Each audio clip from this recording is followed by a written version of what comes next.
Salut tout le monde, aujourd'hui sur cette vidéo YouTube, on va voir pourquoi le risk-reward est un énorme mensonge. Donc avant de commencer les explications, on va déjà voir ce qu'est un risk-reward pour ceux qui sont pas informés et qui connaissent pas la signification. Donc risk-reward, ça veut dire risque-récompense en français. Donc il y a plusieurs risk-rewards qui existent. Donc il y a le risk-reward de 1, de 2, de 3, de 4, etc., etc. Donc c'est le fait pour le risk reward de 1 de risquer 1 pour gagner 1, le risk reward de 2 c'est le fait de risquer 1 pour gagner 2, le risk reward c'est le fait de risquer 1 pour gagner 3, etc. etc. Donc c'est vraiment pas compliqué. Et donc pour revenir justement au sujet principal de la vidéo, on voit partout sur les réseaux sociaux, sur internet en général, que si on ne fait pas un risk reward de 3, un risk reward de 4, un risk reward de 5, on ne peut absolument pas être rentable, alors que c'est une énorme bêtise. Donc le risk reward seul ne veut absolument rien dire. Il faut bien que vous gardiez ça en tête. Parce que justement, une personne peut avoir un risk reward de 5, par exemple, et perdre de l'argent, alors qu'une personne qui a un risk reward de 1 peut être complètement rentable. Donc c'est pas le ratio qui détermine si tu es gagnant ou pas, c'est ton espérance mathématique. On va maintenant voir comment regarder cette espérance mathématique. Donc c'est une simple combinaison entre combien tu gagnes, combien tu perds et combien de fois tu gagnes. Donc le ratio n'est qu'une partie de l'équation. Donc sans le win rate, donc le pourcentage de fois où on gagne, le risk reward ne veut absolument rien dire du tout. Donc si on prend un exemple, donc un trader qui fait du 1 pour 3, donc ça paraît impressionnant, mais il gagne seulement 25% du temps. Enfin, dans cet exemple, forcément, il y en a qui gagnent plus souvent, mais on va prendre justement 25% du temps.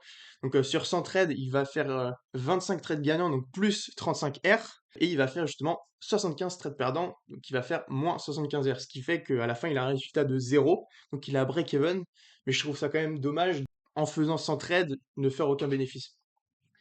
Et justement, le deuxième exemple, c'est avec quelqu'un qui fait des risk rewards de 1, mais cette fois-ci, il a un win rate de 65%, donc il va avoir 65 trades gagnants, donc plus 65 R, et 35 trades perdants, donc moins 35 R. Donc si on fait la différence, le résultat est à plus 30, donc ça veut dire que ce trader aura fait plus 35 R sur 100 positions, et pourtant, sur les réseaux, on dit que le risk reward de 1 ne marche pas. La vérité, c'est que le risk reward seul, c'est une statistique complètement vide, donc, ce qui compte, c'est l'équilibre justement entre ton ratio et ton win rate. Donc, la seule question qui est vraiment importante à se poser, c'est est-ce que ton espérance est positive? Donc, comme j'ai dit plus tôt. Donc, si oui, tu es rentable et peu importe le ratio. Donc, il y a une photo qui explique ça très bien. Donc, pour un win rate de 1, si on a plus de 50%, ben, on est rentable, etc., etc. Donc, pour le risk reward de 1, 2, 3, 4, 5, etc. Maintenant, on va parler du vrai sujet derrière tout ça.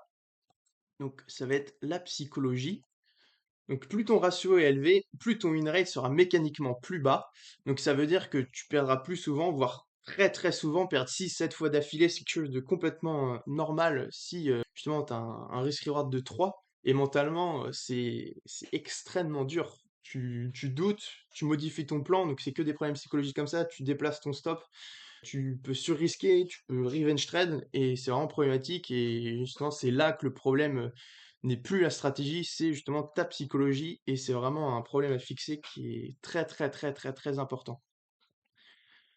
Maintenant, il faut quand même remettre l'église au milieu du village. Je vais être très clair avec vous, cette vidéo, c'est pas là pour dire que justement le RR1, donc notre façon de trader est la meilleure, pas du tout. Dans tous les cas, il faut vraiment que vous gardiez en tête que toutes les stratégies peuvent être rentables si elles ont une espérance positive, comme je l'ai montré tout à l'heure.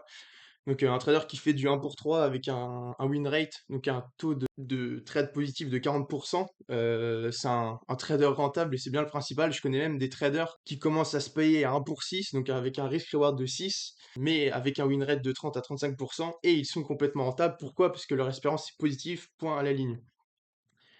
Et donc il n'y a pas une seule bonne façon de trader, il y a plein de choses à prendre en compte. Donc ceux qui ont un haut win rate, un bas win rate, un gros ratio, un petit ratio, ceux qui tradent en scalping, en swing, en intraday, il faut savoir que absolument tout peut fonctionner. Mais retiens bien une chose, le plus important, c'est une stratégie qui correspond à ta psychologie.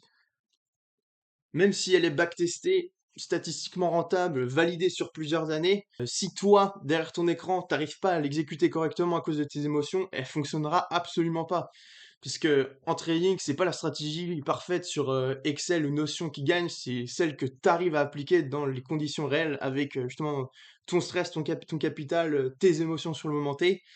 et justement un système parfait mal exécuté perd de l'argent alors qu'un système bien exécuté gagne de l'argent au long terme. Donc, je t'invite directement à arrêter de chercher le meilleur risk-reward et plutôt de chercher justement le système, donc le système de trading que tu peux répéter 100 fois avec de la discipline et en enlevant un maximum d'émotions si tu en es capable. Et retiens bien une chose, le trading, c'est pas un concours d'ego, c'est un jeu de constance et la constance vient d'une stratégie qui est adaptée à sa psychologie pour pouvoir l'exécuter comme en backtesting. Et donc, si cette vidéo t'a apporté de la valeur, je t'invite à liker et à t'abonner. Et surtout, dis-moi en commentaire quel est ton win rate et ton ratio. Et si tu veux plus d'informations sur notre stratégie, donc pour faire des RR de 1 et avoir une psychologie plus facile à contrôler, je t'invite à nous contacter directement sur Instagram. Sur ce, bah, je te souhaite une bonne journée.